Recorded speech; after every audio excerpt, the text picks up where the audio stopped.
নীল নহয়, নীলপুখুৰীক কেন্দ্ৰ কৰি গঢ় ল'লে এক গ্ৰাম্য সভ্যতা। বাক্সা জিলাৰ ডংপাৰ গাঁৱৰ অৰ্থনীতি সলনি কৰিছে নীলপুখুৰীয়ে। এখন জনজাতীয় গাঁও য'ত নিষিদ্ধ মাদক দ্ৰব্য।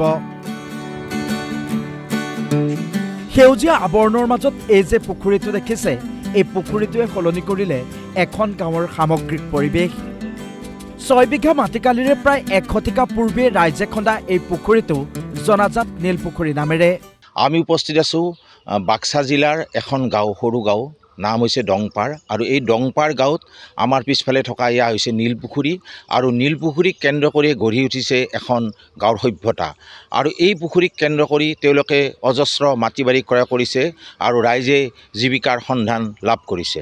প্ৰায় 200 পৰিয়াল বাস কৰা বড়ো বসতি প্ৰধান ডংপাৰ নামৰ গাঁওখনৰ আৰ্থ সামাজিকভাৱে অগ্ৰসৰত প্ৰভুত্ব বৰঙণি আছে এই নীলপুখুৰীৰ।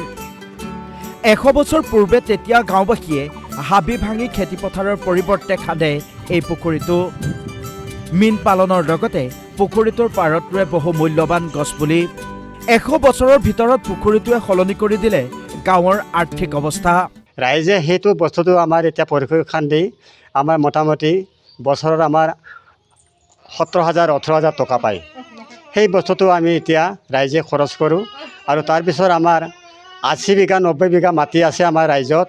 90 বিঘা মাটি থকাত সেই মাটিটো আমি ঠিকা দিওঁ। সেই ঠিকাতে আমি বহুত টকা পইচা পাওঁ। আৰু সুতটো আমি মোটামুটি 1 কেজি 2 কেজি মানে সেইটো সুতটো আমি লৈ যাম। গাঁওখনত আছে ধান সুতত দিয়া ব্যৱস্থা। মদ খালে বা মদ বনালে 50,000 টকাৰ জৰিমনা। বেমাৰ আজাৰৰ পৰা মুক্ত থাকিবলৈ গাহৰি পালনত বাধা। ডংপাৰ গাঁৱত আমাৰ মদ বেছিকৈ খালি মানুহবিলাক ফাইন কৰা হয়। আমাৰ সৰুৰ পৰা মদ খোৱা নিষেধ হয়। ইয়াতে মদবিলাক ৰন্ধাৰ কাৰণে বন্ধ কৰা হয়। বহুত বছৰ হ'ল আমি সৰুৰ পৰাই মদ নিবাৰত বন্ধ কৰি থৈছোঁ।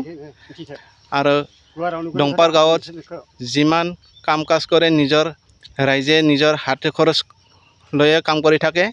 কোনো চৰকাৰ অনুদান নাপায়। মিল পুখুৰী আছে, মাছ আছে। এইটো মাছটো আৰু বিক্ৰী কৰে। মাছৰ আৰু পইচাটো বেংকত থয়। আৰু সমাজে কিবা কাম সমাজত ওললি এই টকাই দিয়ে বন্ধ কৰে। প্ৰতি বৰ্ষতে নীলপুখুৰীৰ মাছ বিক্ৰী কৰি আৰু পুখুৰীৰ পাৰৰ মূল্যৱান গছ বিক্ৰী কৰি পোৱা টকাৰে ৰাইজে এতিয়ালৈ খেতিপথাৰৰ বাবে প্ৰায় 58 বিঘা ভূমি ক্ৰয় কৰে। মুঠ প্ৰায় 90 বিঘা ৰাজহুৱা মাটিত অঞ্চলটোৰ খেতিয়কে ধান খেতি কৰি বিঘাত 3-4 মোনকৈ ধান লাভ কৰে। এই ধান গাঁৱৰ সোঁমাজত থকা ৰাজহুৱা ভঁৰালত জমা কৰা হয়। এখন সমিতিয়ে ৰাখে ৰাইজৰ সমগ্ৰ হিচাপ নিকাচ। হিচাপ পত্ৰ ৰখাজনক জনা যায় গৃহমন্ত্ৰী বুলি। প্ৰতি বহাগতে ৰাজহুৱা ভঁৰালত জমা থোৱা ধান ৰাইজৰ মাজত ভগাই দিয়া হয়। কোনোবা পৰিয়ালক ধান অতিৰিক্ত প্ৰয়োজন হ'লে সুতলৈ ধান দিয়া হয়। প্ৰতি মোনত 5 কেজিকৈ ধান বছৰেকৰ মূৰত ৰাইজক পৰিশোধ কৰিব লাগে তেনে পৰিয়ালে। দূৰদৰ্শিতা ব্যতিক্ৰমী প্ৰচেষ্টাৰ অপূৰ্ব নিদৰ্শন। নীলপুখুৰীৰ পাৰত গঢ় লৈ উঠা এই ডংপাৰ নামৰ গাঁওখন এতিয়া অকল BTCৰেই নহয়, সমগ্ৰ ৰাজ্যৰ বাবে এখন আদৰ্শ গাঁওস্বৰূপ। এনে এখন গাঁও য'ত মৎস্য অৰ্থনীতিয়ে সলনি কৰিছে গ্ৰাম্য পৰিৱেশ।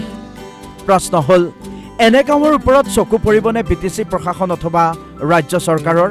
BTCৰ ডংপাৰৰ পৰা প্ৰণৱ কুমাৰ গোস্বামীৰ ৰিপৰ্ট DY 365।